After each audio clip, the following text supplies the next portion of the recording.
Blackbird singing in the dead of night. I can't really imagine a scenario where Paul McCartney would have hated Beyonce's take on his 1968 classic Blackbird, but just in case you need to hear, Paul McCartney took to Instagram today to say he likes it. He really likes it. Posting a photo of he and B together.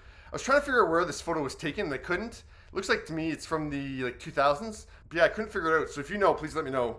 But yeah, Paul wrote, I'm so happy with Beyonce's version of my song Blackbird. I think she does the magnificent version of it and reinforces the civil rights message that inspired me to write the song in the first place. When I saw the footage on the television in the early 60s of the black girls being turned away from schools, I found it shocking, and I can't believe that still in these days, there are places where this kind of thing is happening right now.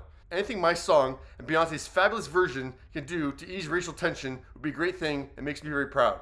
Yeah, so in another segment that I did that I'll link up there, you can see Paul talking about how the civil rights movement in the United States in the 1960s inspired him to write the song.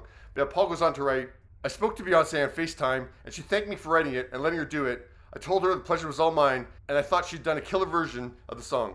I read into that. I'm like, oh, that's interesting that they didn't actually speak about it till Beyonce had already recorded it. Maybe he just gave his permission through email at first. And I was also wondering who owns the rights to the Beatles music.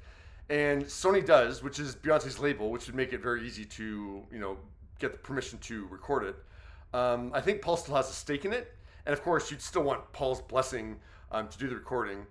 Before you released it. And actually, it's not like Blackbird is a song that, Paul or Sony, keeps under lock and cage. In 2008, it was reported that Blackbird was the 8th most recorded song in history. Yeah, so there's been a lot of covers of it. And Paul says that Beyonce's version with Tanner Adell, Tiera Kennedy, Brittney Spencer, and Reyna Roberts flies high, adding, I think Beyonce's done a fab version and would urge anyone who's not heard it yet to check it out. You're going to love it. There you go. It's not just McCartney approved, it is McCartney praised. What'd you think of B's Blackbird?